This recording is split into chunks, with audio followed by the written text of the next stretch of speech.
Hello, listener. The fact you hear this means you're alive. If you're new here, consider subscribing and comment below where you're listening from. Let's begin the story.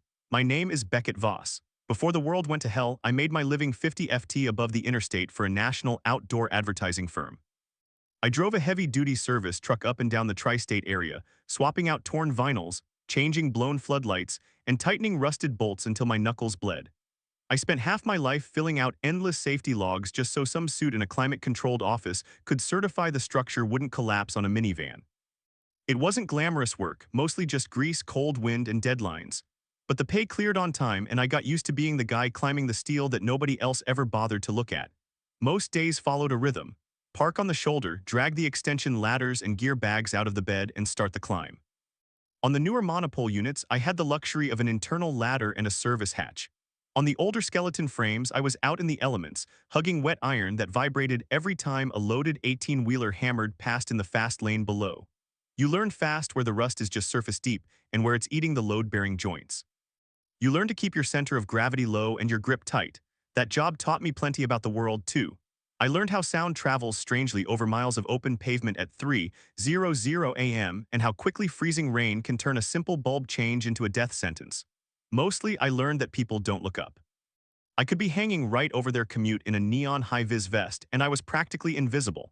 When the rumors about the sickness started, I was still up there rebooting dead power supplies in the freezing drizzle. It was late autumn, that gray time of year, when you can see your breath inside the cab. The news anchors called it a severe flu in cities I'd never visited. Then they started listing towns along my route, places I knew by exit number. By the time the AM radio chatter switched from caution to outbreak, I knew my best chance of survival wasn't going to be down on the ground with everyone else. Traffic didn't stop overnight. It never works that way.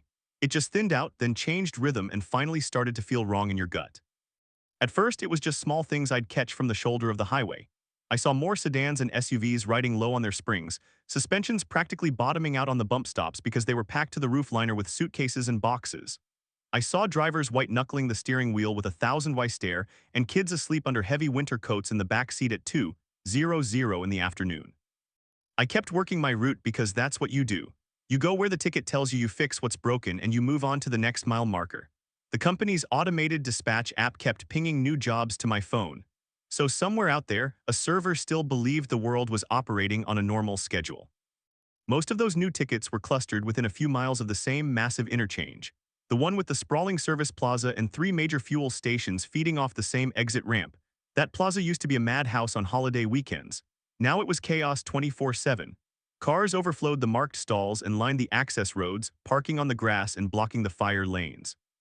Every time I pulled my heavy rig in, it took longer to thread through the gridlock to find a spot where I could still extend the boom or reach the base of a sign. Inside the main building, the frequency of the noise was off. It was too loud, but there wasn't any laughter, just a low-level hum of anxiety. People stood in lines that didn't move, clutching plastic grocery bags and lukewarm paper cups like lifelines. The monitors over the food court had stopped showing ESPN highlights and were stuck on a loop of national news. Anchors with dark circles under their eyes talked around words they were clearly terrified to use. For a while, they stuck to the script. Severe flu strain, travel advisory, stay calm. Then the digital maps behind them started filling with angry red circles along the very routes I drove every week, and the room would go quiet in a way that made the hair on my arm stand up. I was strapped in on a mid-sized unit just off the main parking lot when I heard the first real sound of panic. It drifted up from the far end of the diesel islands, a sharp, jagged scream that cut right through the drone of idling engines and the murmur of the crowd. From my vantage point, 30 FT up, I saw the crowd ripple. They bent away from one pump like a wave hitting a wall, then collapsed back inward. Someone had fallen. Someone wasn't getting back up fast enough. At the time, I wrote it off as a fight. People were afraid. The gas lines were hour-long waits.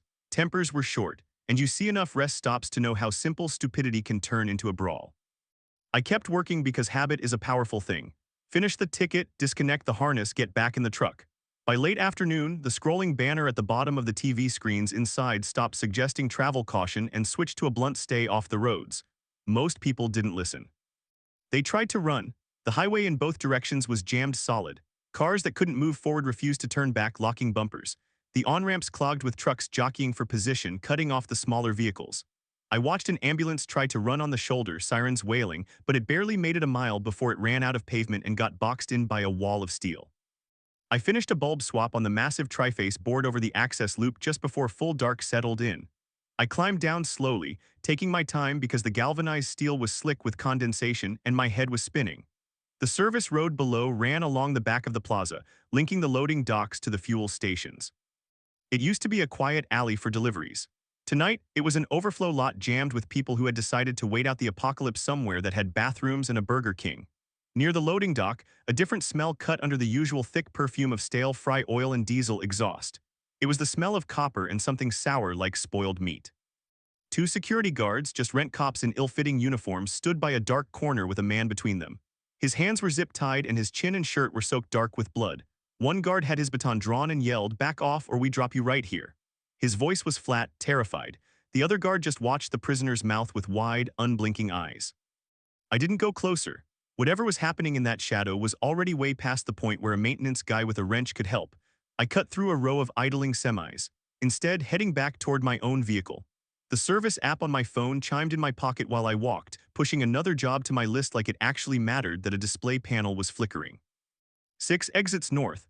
By the time night fully hit, the main lot was glowing under the high-pressed sodium floodlights and the building was buzzing with frantic energy. But out on the highway, the flow had turned strange. Gaps opened up where there used to be steady streams of headlights. Cars bunched in nervous, tight convoys followed by minutes of total darkness. Standing by my truck, the cold finally working through my work gloves, I looked up at the tri-sided board looming over the loop. 3 tall faces, a heavy-duty solid steel I-beam structure, an internal ladder cage, and a service hatch at mid-height. I knew that unit inside and out. I knew every weld, every rung, every rusted bracket.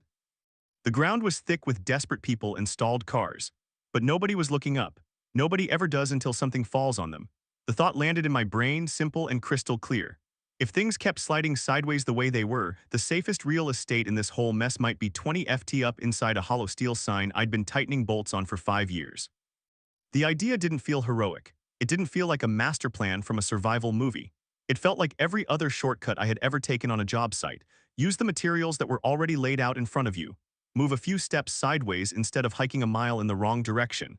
And just pray nobody asked too many hard questions when the invoices came due. Except now there was no head office to report to, no supervisor breathing down my neck about overtime. There was just the chaotic plaza, the jammed highway, and that 60-foot steel tri-sided board standing silent off the access loop. I didn't climb it that first night. I won't pretend I was that smart or that brave right out of the gate. I sat in the cab of my truck with the engine killed and the door cracked just enough to bleed the excess heat without freezing myself out. Outside, the world was dissolving. People walked past my bumper, clutching duffel bags, plastic baby carriers, and cheap gas station blankets.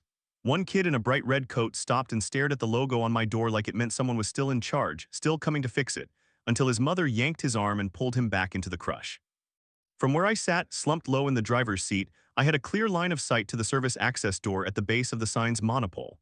It was just a plain gray steel panel secured with a heavy-duty padlock stamped with my company's property ID near the hinge. I had unlocked that door a dozen times over the years for routine maintenance. I knew exactly what was behind it. A narrow vertical cage with welded steel rungs running up the center of the hollow column all the way to the top hatch. On the other side of that hatch was a catwalk frame ringed by 3 massive advertising faces and a built-in steel grating floor. I watched the lot and waited for a better idea to present itself. It never came. I ran through the alternatives in my head, tried to drive the rig off-road through the ditch. I'd get stuck in the mud within 50 yards, try to barricade myself in the plaza bathrooms. Too many entry points, too many desperate people. The crowd pushed toward the glass doors of the main building, leaving the dark corners of the lot strangely empty. A couple of shouting matches broke out near the pumps when someone tried to cut the fuel line, their voices cracking with hysteria. A man in a dirty tweed sport coat coughed hard enough to double over, bracing himself against a trash can before staggering into the men's room with his hand clamped over his mouth. Nobody moved to stop him. Nobody waited to see who or what came back out. The news broadcast playing inside the plaza had finally used the word undead. I saw it happen through the window. A woman at the doorway dropped her coffee cup and just started sobbing when the anchor said it. That was the tipping point. Sitting in the truck waiting for somebody else to draw up a rescue plan wasn't going to get me through the next 24 hours. If I was staying anywhere near this interchange, I wanted altitude, steel walls, and a single choke point that I could control. I waited until well after midnight. The lot never truly emptied, but the rhythm changed. Families retreated inside the building and didn't come back out. Lone drivers slumped in their seats, tilting their chairs back for fitful sleep. The loud, aggressive types burned out their adrenaline and either drove off into the dark or quieted down. Out on the main highway, the traffic thinned to the occasional streak of high beams and the low, grinding growl of a heavy hauler trying to put distance between itself and the cities. When the plaza felt as calm as it was ever going to get, I made my move. I strapped on my climbing harness, grabbed a headlamp and a small canvas tool bag, and stepped out into the biting cold. The air had that hard metallic edge it gets just before the first real killing frost. Clean enough that every breath stunk my throat. I locked the truck out of pure habit, punching the fob, even though I was pretty sure door locks weren't going to mean much by morning. Crossing the lot took longer than it should have because I refused to draw eyes. I was between the rows, hugging the shadows of the larger SUVs and delivery vans, making sure my heavy work boots didn't slap the pavement loud enough to carry. At the base of the Triface Tower, I stood for a long moment with my gloved hand resting on the freezing metal of the access panel, just listening. The highway hummed in the distance, and a backup diesel generator behind the plaza chugged on a steady, rhythmic beat. Somewhere in the dark, a baby cried once, sharp and thin, and then went quiet. No footsteps approached. I took out my key ring, fumbled for the master key, and popped the padlock. The door swung open on stiff hinges that groaned softly. I froze, counting to 30 in my head. When nobody shouted, I slipped inside the column and pulled the panel shut behind me, plunging myself into absolute blackness. The interior of the tube smelled like old dust, grease, and bird nests. I clicked on my headlamp, throwing a tight cone of light up the vertical shaft. It turned the inside of the column into an endless rusty tunnel. I started to climb, moving one hand and one foot at a time, keeping my free hand constantly on the side rail. Not because I expected the steel rungs to fail. I knew they were solid, but because habits like that are hard to drop when the ground itself feels unsafe. Halfway up, about 30 ft off the deck, I stopped and killed the light. In the pitch dark, the silence was heavy. I could hear the blood rushing in my ears and the faint, windswept rush of cars passing through the panels overhead. No sound came from the base of the tube. No hand banged on the access panel. Nobody rattled the ladder. I turned the beam back on and kept moving until my shoulders brushed against the underside of the service hatch. The hatch used a simple slide latch mechanism I could work from either side. I slid the bolt back, pushed up slowly, and eased my head into the gap. The service platform spread out around the center column, a triangular grid of galvanized steel running to the inner edges of the three billboard faces.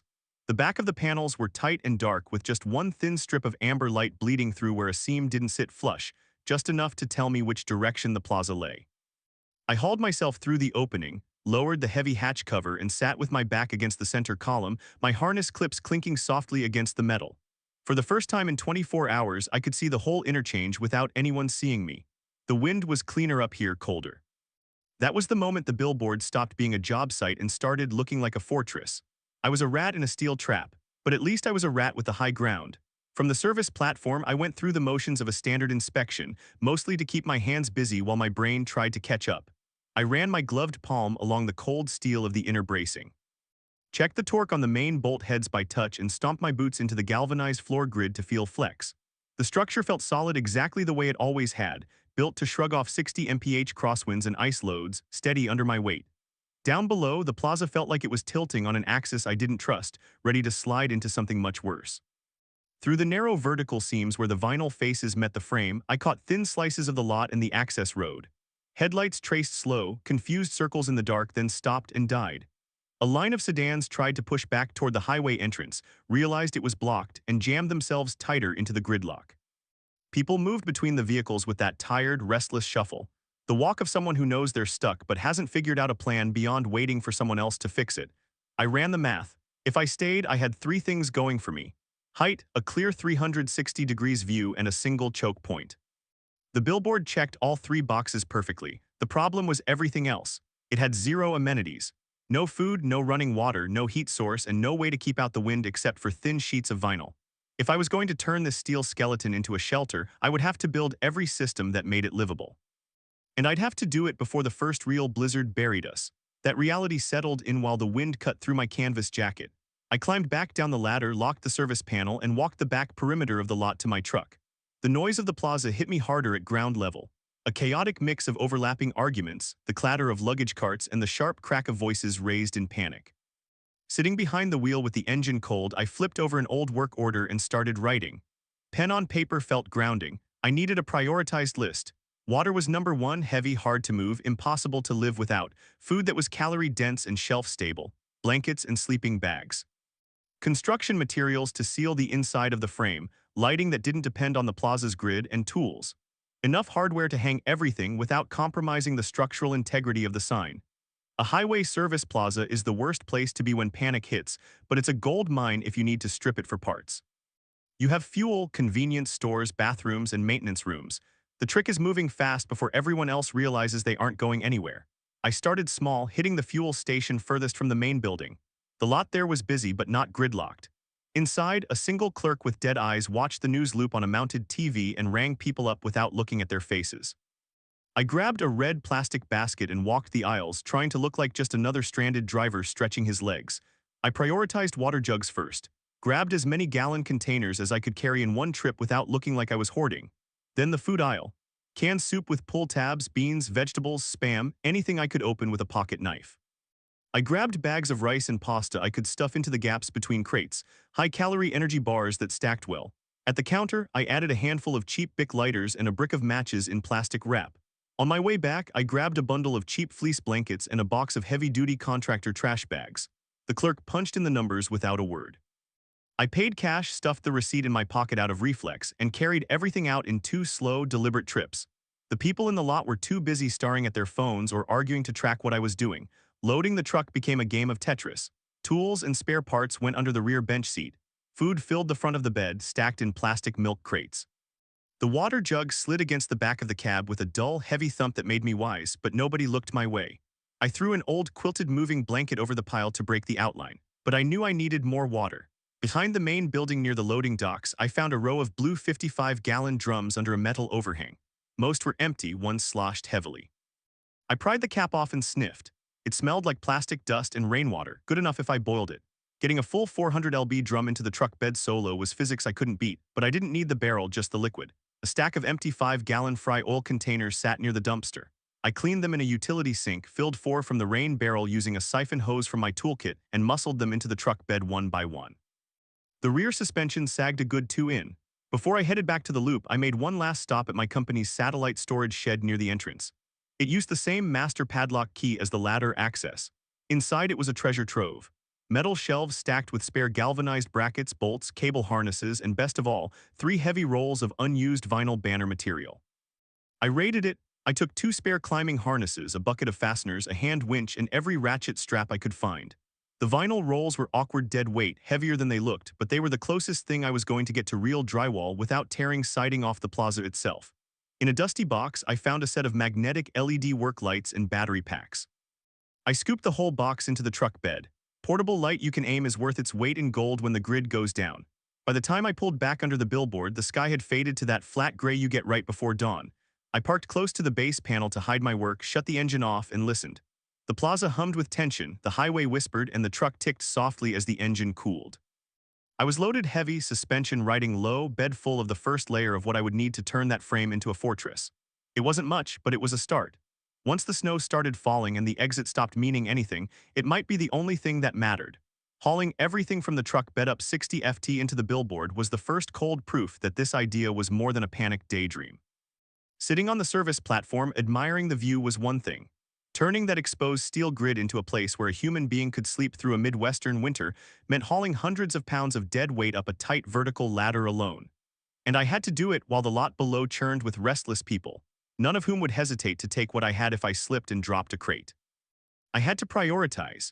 If someone popped my tailgate while I was halfway up the tube, what could I afford to lose? Not the food, not the water. I parked the truck so the tailgate was almost touching the base panel, opened the service door just wide enough to slide my body through, and left the cab unlocked. If the world was really ending, the title in the glove box and the locks on the doors didn't matter anymore. Inside the ladder cage, I clipped my safety harness to the vertical rail, dropped back down into the bed, and started loading. I filled the first milk crate with cans and dry bags until the strap cut into my shoulder. Heavy but manageable. Too light meant wasting energy on extra trips. Too heavy meant shaking legs and missed steps on the rungs. I needed a payload weight I could repeat 10 times without losing fine motor control. The first climb with a full crate hammered the lesson home fast. The hard plastic edges of the crate banged against my hip bone with every step, pulling my center of gravity off-kilter. About 20 ft up, one dusty steel rung felt slick under my boot, and I slipped a fraction of an inch. My heart hammered against my ribs. I stopped right there, hanging in the dark, and forced my breathing to slow down. Then I kept going, counting the rungs in sets of 10. At the platform, I hauled the crate over the lip of the hatch, set it by the center column, stretched my cramping fingers until the ache subsided and went back down for more. Trip by trip, the empty steel ring around the column filled in. 2 crates of canned food and dry goods, then the heavy water containers that sloshed with every step, then the bundles of blankets, the box of lights, and the bucket of hardware. Each load created a small island around the central pillar, a rough circle of objects that represented heat, calories, and light, replacing the bare, indifferent grid. When my hands started to shake uncontrollably on the ladder, I stopped, forced myself to eat half an energy bar and drink a few swallows of water, and only then went for the next run. The vinyl rolls were too heavy and awkward to carry on my back. I anchored the manual hand winch to a heavy-duty bracket on the column using 2 short ratchet straps. I ran the steel cable down through the open hatch and hooked it through a loop of webbing I tied around the first roll. From the platform, I cranked the winch handle, guiding the heavy roll with the toe of my boot as it scraped and snagged on the edge of the opening. It came up slow, swaying in the dark shaft but steady. The second roll followed the same path. When both were safely on the deck, I pulled the cable clear and stowed the winch. By the time the truck bed was stripped bare, my shoulders burned like I'd been beaten, and the skin on my palms felt paper thin even through my work gloves. I closed the base panel at ground level, climbed the 60ft one last time, and pulled the heavy hatch shut behind me. For the first time, the billboard held more than just metal and bolts. It held survival. It was still exposed, freezing, and loud. But I wasn't starting from zero anymore. The service platform wrapped around the center column in a triangle. 3 narrow walkways of steel grating extended toward the inner edges of the billboard faces. There was enough square footage to walk a tight loop or lie down if I curled up. Everything I built had to fit inside that volume, and crucially, it had to stay below the top line of the panels and above the bottom rail. From the road, this had to look like nothing more than a tired advertisement over a busy exit. Walls were the priority. Wind strips body heat faster than ambient cold ever will. Using a permanent marker, I traced the inner seams where each face met the steel frame, marking the load-bearing points. Then I cut the first sheet of heavy vinyl. I made it wide enough to hang from just under the top cross bracing down to the grid floor. I used short cinch straps and metal clips to secure the top edge to the inner frame. The heavy sheet dropped with a dull, heavy crackle until it brushed my boots. It tried to billow like a sail in the draft, fighting me. I wrestled it down, pinning the bottom edge behind a strip of aluminum scrap I bolted into the floor grid at 3 points. I repeated the process on the second and third faces, working slower as the cold stiffened my hands. But as the last sheet went up, the atmosphere changed. The platform transformed from an open catwalk into a small triangular room. The sound from the lot lost its sharp edge, muffled by the heavy vinyl. The biting drafts that had knifed through the open frame now slid harmlessly along the outside of my new walls. I wasn't going to blind myself, though. I needed eyes on the ground. Near the top of each face, I used my utility knife to cut a narrow vertical slit in the vinyl just wide enough for 2 fingers. I taped the edges to create a clean viewport I could close with a small weighted flap. From the highway, those gaps would read as seams. From inside, they gave me 3 clear sight lines: the plaza, the on-ramps, and the open stretch of interstate. Next came the floor. The existing industrial grating was fine for work boots, but it was murder on knees and ribs. Down at the loading dock, I had scavenged 2 low wooden pallets and a set of metal display shelves. Up here, I laid the shelves flat around the column, tying them to the grid with zip ties. Then I set the pallets on top, creating a raised insulated patch. I threw 2 fleece blankets and an old quilted moving pad over the new platform and tested it by lying flat. I counted the spots that bit into my back. 2, maybe 3. I could live with that. Finally, I secured the door. For the hatch, I cut a solid steel bar from a spare bracket and dropped it across 2 saddles I'd bolted to the floor. It was a simple deadbolt system. Anything coming up that ladder would hit solid steel before it hit me. I sat back against the column, listening to the wind whip against my vinyl walls. And for the first time in 2 days, I let my eyes close. Cold was the next enemy on the list, and unlike the infected, it didn't sleep. Walls and a patch floor meant the wind couldn't strip the heat away instantly, but the ambient temperature still dropped like a stone after dark. My breath came out in heavy white plumes, and my fingers went stiff and clumsy inside my gloves within minutes of stopping work. I knew the math. Without a reliable heat source, the first real Midwestern freeze would finish me off just as surely as a bite. Open flame and thin vinyl walls are a recipe for a melted coffin, so I had to start small and smart. In the service shed, I had spotted a dented steel tool chest, and by the loading dock, a waste pile held a cracked truck wheel rim and a few sections of rusted exhaust piping. Late the next afternoon, when the crowd below had pressed inside the main building to stare at the scrolling disaster on the news, I climbed down. I moved with the deliberate pace of a maintenance worker on a parts run, head down, purpose in my step, and grabbed what I needed. I used the steel tool chest as a test bed. Back up on the platform, I set it on the grid near the center column, filled the bottom with a layer of gravel I'd scooped from a decorative planter, and lit a single candle inside. With the vinyl hung and the hatch blocked, the air quality changed. It didn't turn warm exactly, but the biting edge dulled. The candle proved a point. In a space this small, it wouldn't take a bonfire to make a difference. It just required a way to manage the smoke. I didn't have a proper wood stove, so I built the closest thing I could manage with hand tools. The scavenged truck rim laid flat on the grid gave me a heavy steel base that wouldn't slide or tip. A shallow stainless steel steam table pan from the snack counter fits inside it to act as a firebox and ash catcher. The chimney was the tricky part. From the storage shed, I'd taken a length of straight exhaust pipe and a 90 degrees elbow. I used a hacksaw to cut a hole in one of the face panels positioned high up and angled away from the prevailing wind. The hole was just big enough to pass the pipe through. I ran the stack from the rim up past shoulder height and then turned it out through the cut, feeding it into the gap between the inner structural frame and the outer face panel. From the road, it would look like just another dark support bracket or a shadow. From inside, it carried the smoke and deadly fumes up and out without filling my box with a fog that would choke me. I burned it slowly. The first fire was just cardboard, broken shelf slats, and pieces of pallet wood I'd stripped into kindling.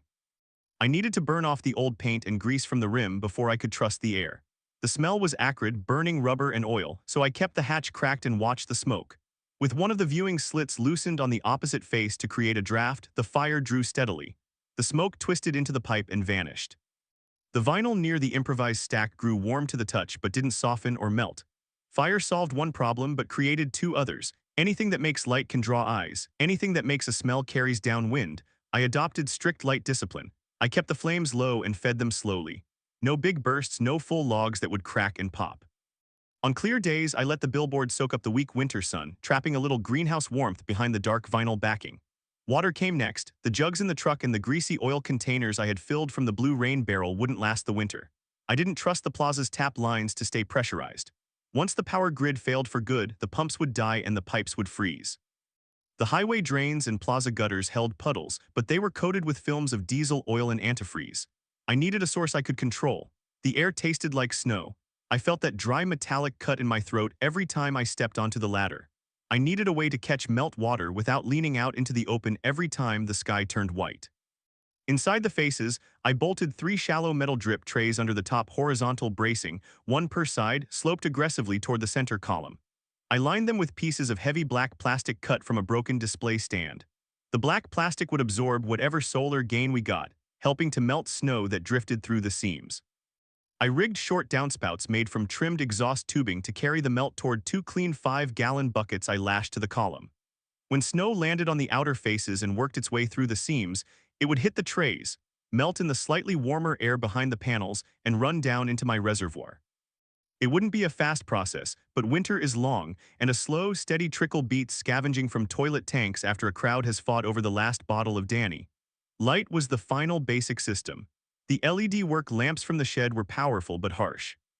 I wrapped each lens with a swatch of cloth cut from a fleece blanket and taped the edges with electrical tape that diffused the harsh white beams into soft amber pools I could point at my hands or the floor without leaking light through the exterior seams. Power for those lights came from the rechargeable battery packs in the box, and when those ran low, I had to take a risk.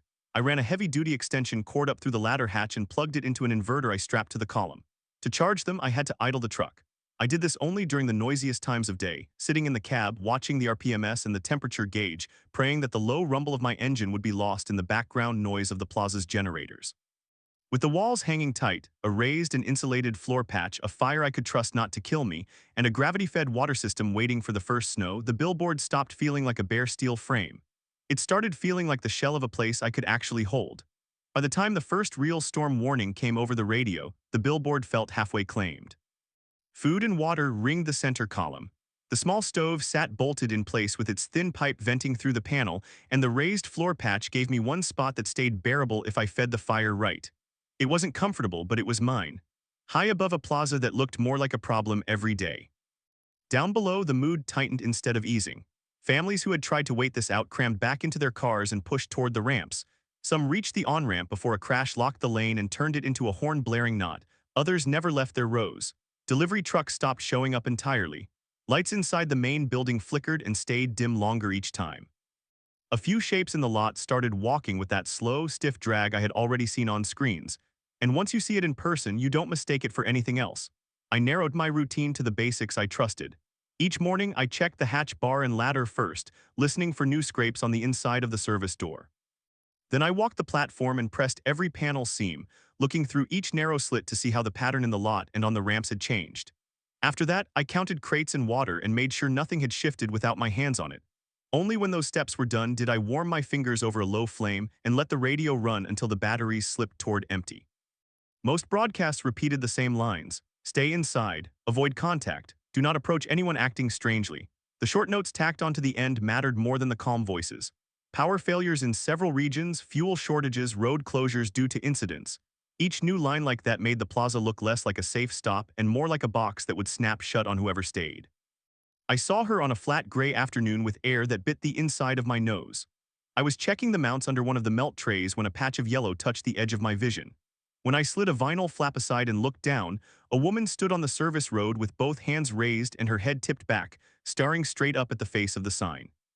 A yellow pack hung from her shoulders and a dark jacket covered her to the throat.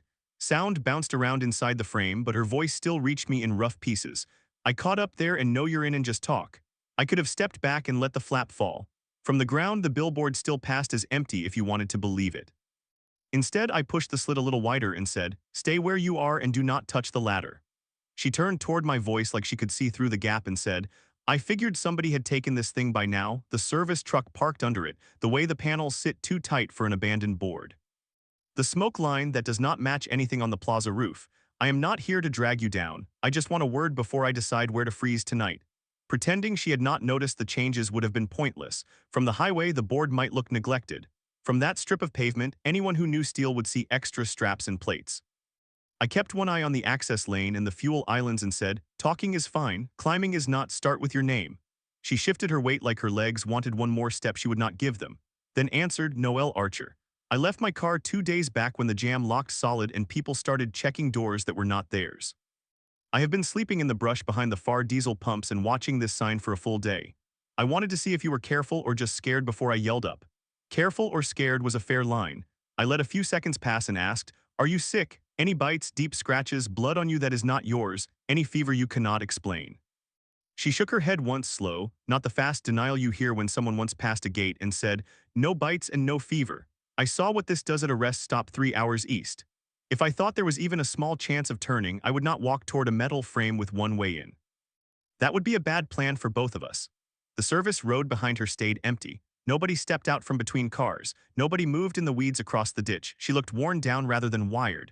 Shoulders sloped the way they get when someone has been moving too long with nowhere to land. I said, if I let you up here, you follow my rules. You move when I say move.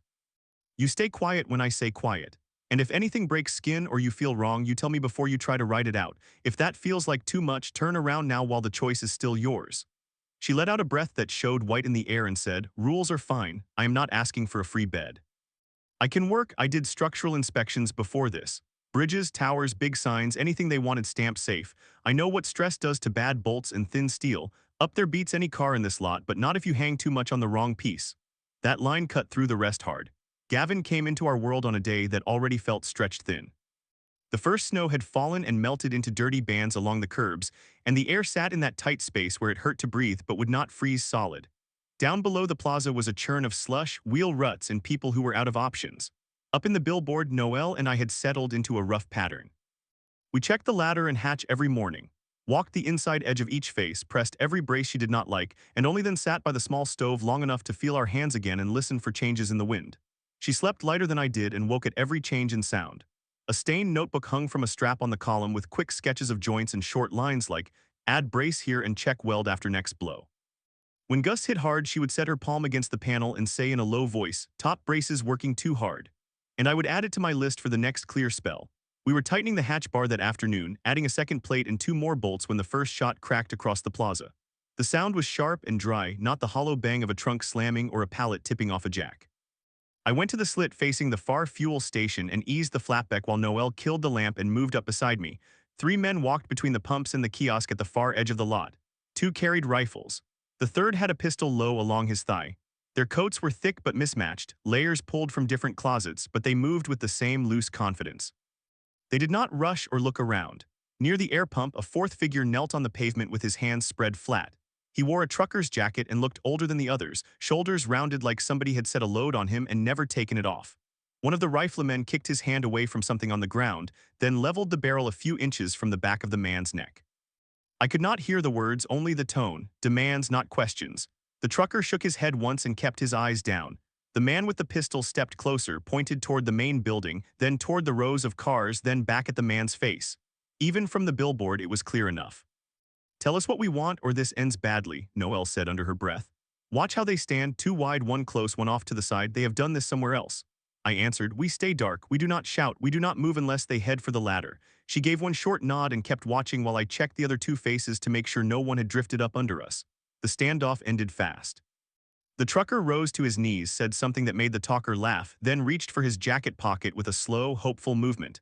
The rifle fired a second later. He dropped forward and did not move again. They rolled him with a boot, checked his pockets, pulled something small free, and left him face down on the wet pavement. For the next 20 minutes, they worked a lot, moving from car to car, testing doors, smashing glass, dragging bags into a pile in the access lane. Twice more the guns barked. Once into the air to scatter a line by the main doors, once at a shape that ran between two trucks. Every shot bounced up through the steel and sat behind my teeth, but they never once looked up. They brought Gavin into it without meaning to.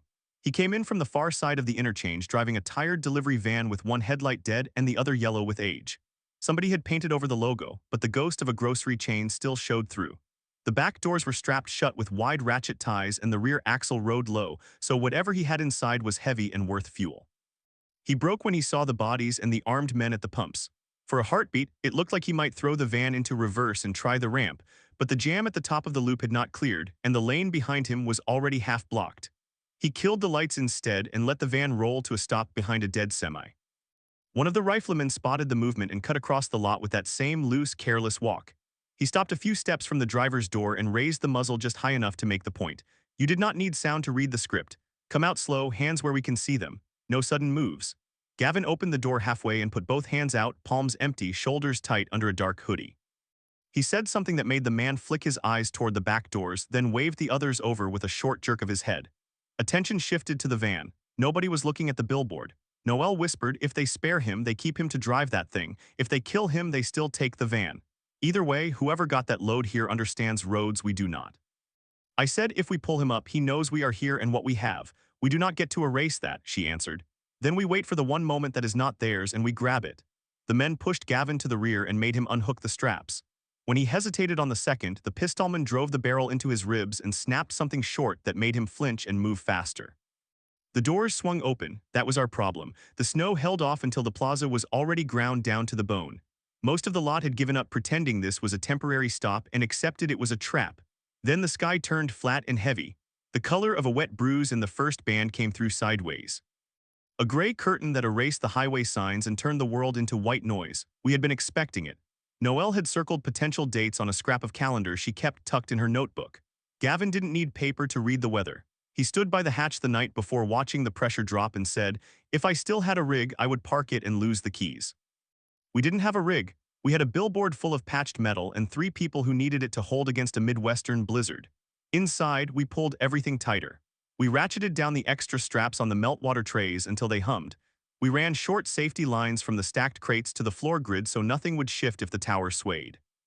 We took strips of scavenged upholstery foam and jammed them into the worst seams, sealing them with duct tape. Noelle walked the inside edge with her palm pressed against each steel brace, listening to the stress in the metal.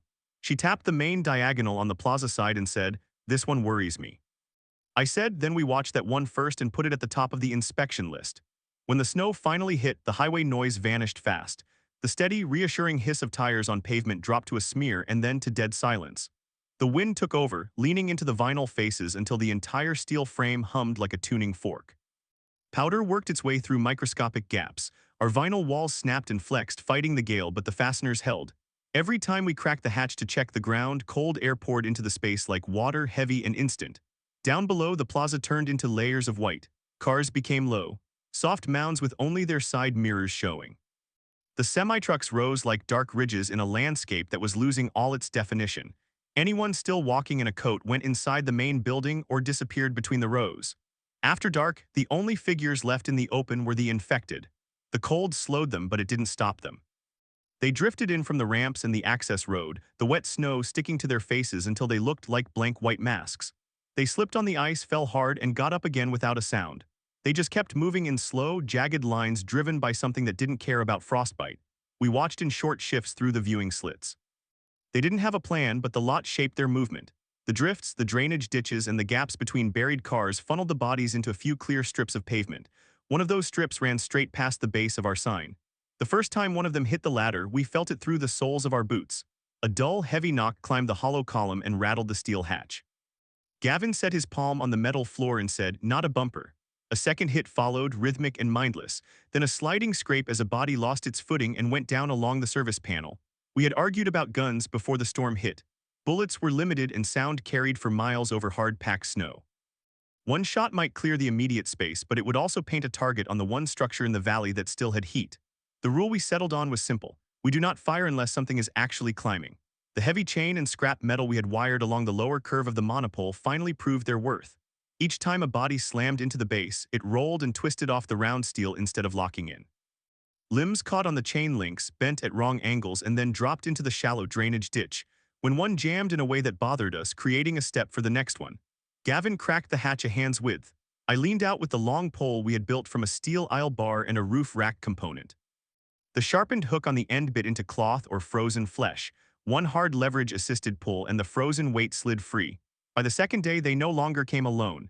Clumps of them pushed each other through the drifts. Some moved so slow their feet barely lifted from the slush. Others threw themselves at anything that stuck above the snow line.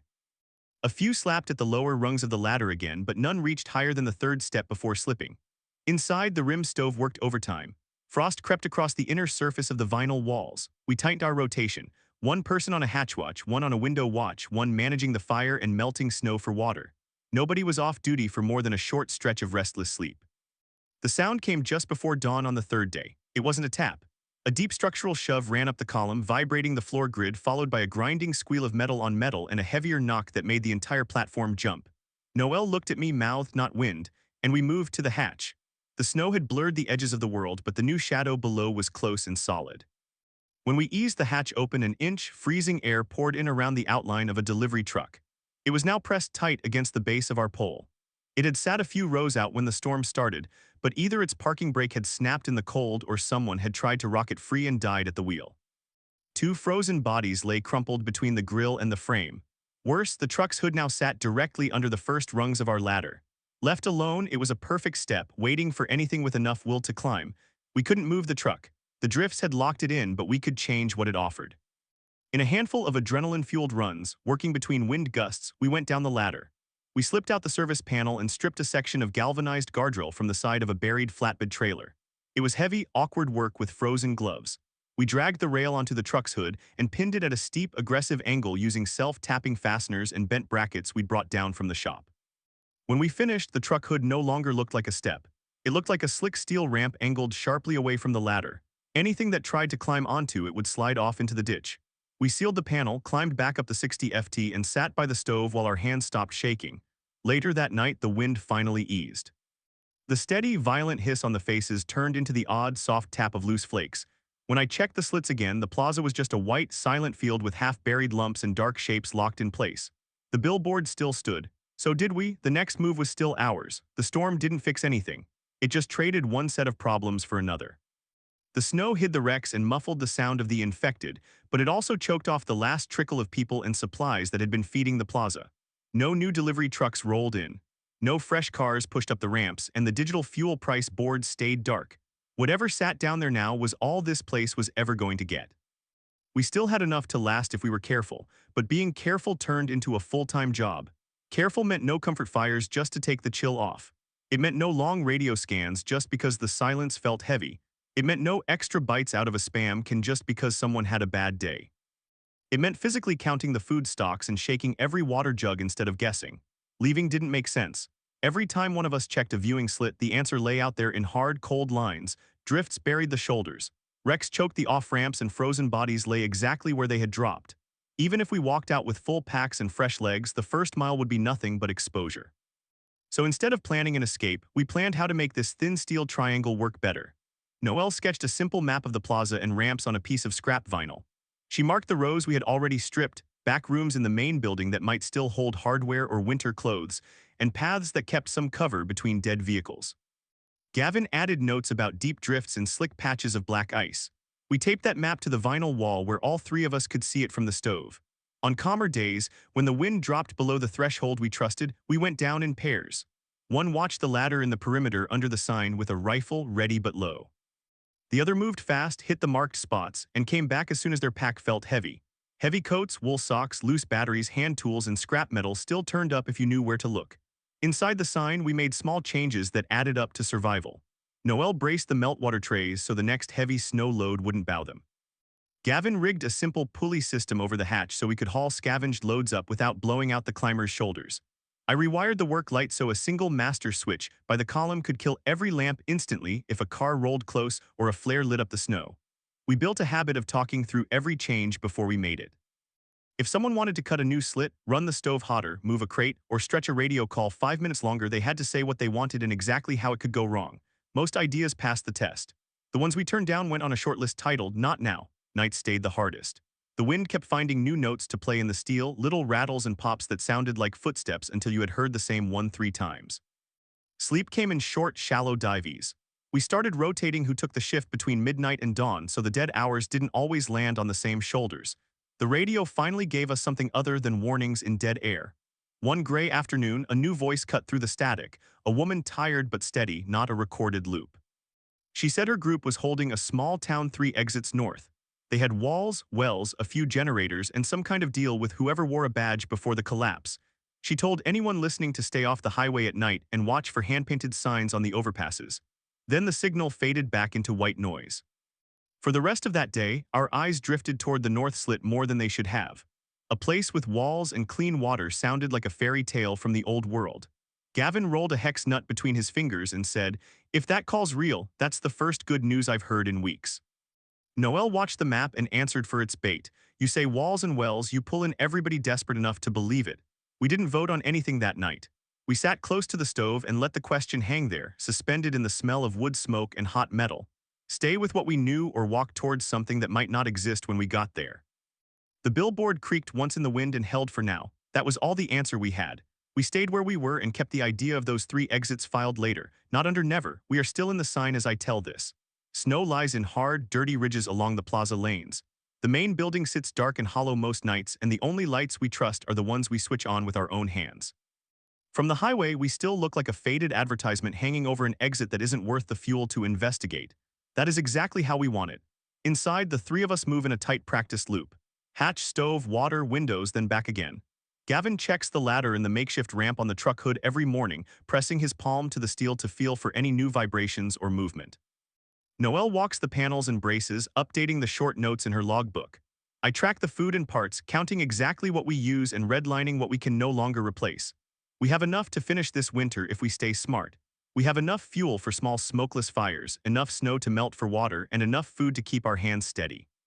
What we don't have is comfort. The space is tight, every sound carries. If one of us turns the wrong way, there is nowhere to go to be alone. That is why the rules matter. They are the only thing keeping us from tearing each other apart. Keep your gear in the same spot so nobody trips in the dark. Say where you are going, even if it is just 2 steps toward a viewing slit. Call out clearly when you come back up through the hatch so nobody levels a rifle at you out of reflex. Fix something small every day, even if it is just tightening a loose strap or tying a better knot. Talk before you cut or move anything the others depend on. We wrote those rules on the back of an old strip of vinyl and taped it to the center column.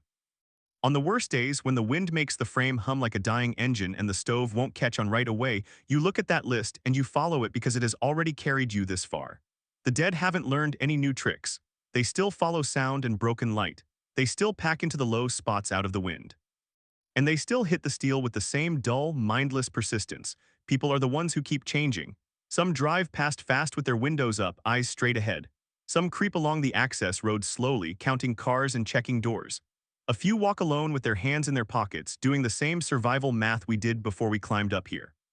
We don't shout down offers of help, we don't wave people up. Help up here isn't free. When someone comes close and looks like they might be worth the risk, we watch first. We watch how they move, how they treat the bodies they find, whether they touch car doors because they need shelter or because they just want whatever is inside. If any of that feels wrong, we let them pass. On clearer days, we talk about what comes after the thaw, small things at first, building better storage racks under the floor patch, turning one corner into a proper workbench, maybe dragging some planters up from the plaza roof and trying to grow something in the strip of ground under the sign once the earth softens. It gives our hands a direction when there is no urgent fire to put out. Sometimes we talk about the town 3 exits north and the woman on the radio. None of us fully believes in safe zones anymore, but none of us has written them off either. If the broadcast comes back in the spring and the map on the wall still says we have a shot, maybe one of us makes a run to see if the story matches the signal. Maybe we stay here and just listen.